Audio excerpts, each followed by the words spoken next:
I'm not talking about a few hundred years ago, or even 1,000.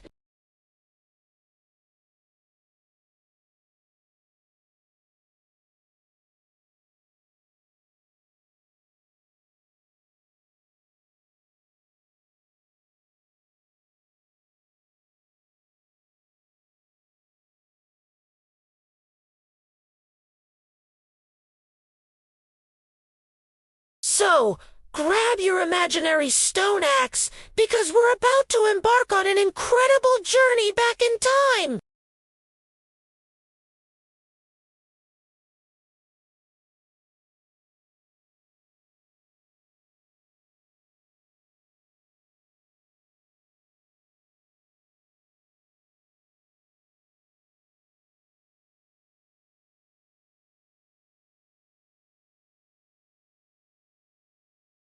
Let's start at the very beginning, the Paleolithic or Old Stone Age. This period began a staggering 3.3 million years ago in Africa. Life was tough. Our ancestors were nomadic hunter-gatherers, constantly on the move. Following herds of animals and searching for edible plants.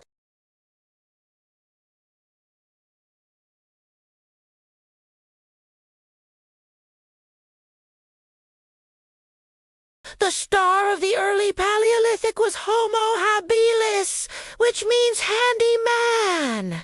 And they really were handy. They were the first to create stone tools, a revolutionary invention.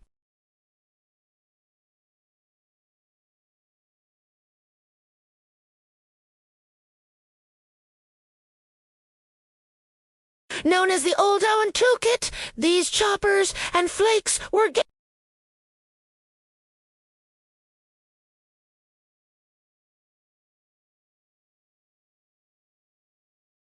There's no diet richer in fat and protein fueled the growth of their brains. As time went on, a new species emerged. Homo erectus, the upright man. They were taller, had larger brains, and were incredible innovators. They developed more advanced tools, like the iconic Acheulean hand axe. This symmetrical, teardrop-shaped tool was the Swiss Army knife of the Stone Age, used for everything from butchering to woodworking. But Homo erectus's greatest achievement was arguably the mastery of fire. Can you imagine a world without fire? No warmth, no light in the darkness, and only raw food. Learning to control fire transformed human existence. It provided protection from predators, warmth against the cold, a way to cook food which made it easier to digest and safer to eat.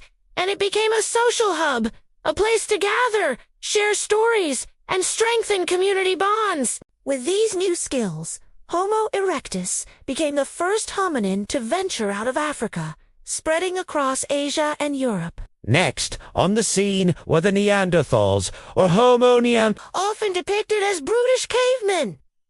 Neanderthals were actually highly intelligent and adaptable. They thrived in the harsh, icy landscapes of Ice Age Europe. They were skilled hunters, targeting large game like mammoths, woolly rhinos, and reindeer. They crafted sophisticated tools using the Mousterian technique, which involved carefully preparing a stone core to produce a variety of specialized flakes. Neanderthals also showed signs of a complex inner world. They cared for their sick and elderly, a sign of compassion and strong social bonds. And, most fascinatingly, they buried their dead.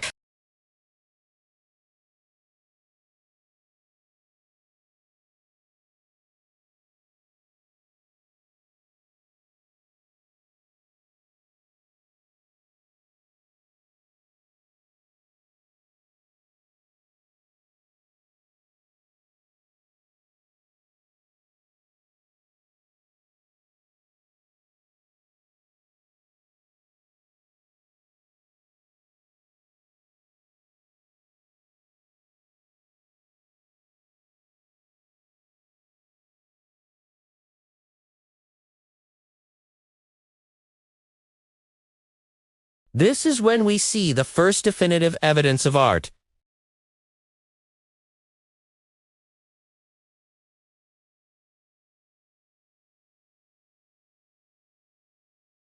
They used natural pigments like charcoal and ochre to bring these animals to life on the cave walls. Were these hunting magic, religious rituals, or simply stories? We may never know for sure, but they give us a powerful glimpse into the minds of our ancestors. They also created stunning portable art, like the famous Venus figurines, small sculptures of female figures that may have been symbols of fertility. Their toolkit also became much more diverse. They developed new techniques to create fine, sharp blades. And crafted specialized tools from bone, antler, and ivory, like needles for sewing clothes and harpoons for fishing. This technological prowess allowed Homo sapiens to adapt to a wide range of environments. They spread out of Africa, and wherever they went, they thrived, eventually populating every continent on Earth.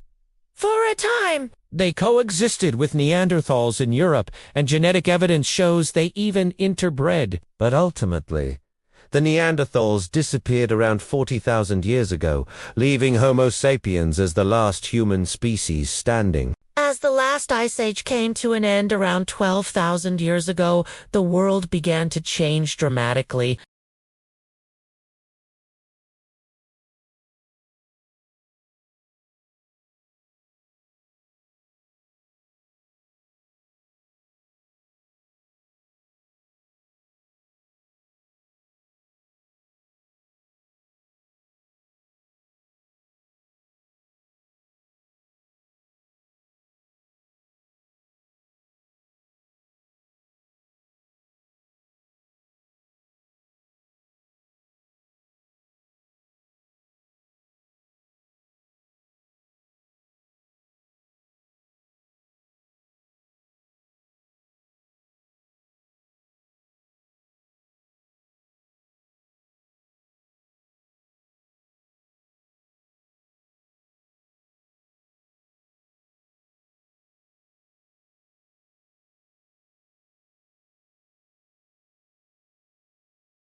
For the first time, humans had a stable, predictable food source. This was a complete game. They no longer had to roam in search of food.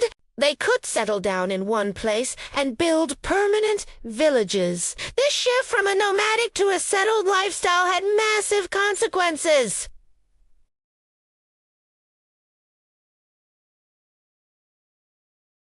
People could specialize in other crafts, becoming potters, weavers, or toolmakers. This led to new technologies. Pottery was invented to store grain and water. Weaving produced textiles for clothing. And stone tools became highly polished and specialized for agricultural tasks, like clearing forests and harvesting crops. Permanent settlements grew into the first towns, like Jericho in the West Bank and Katal Yok in Turkey. Social structures became more complex. People started owning land and property, which led to new ideas about ownership and inheritance.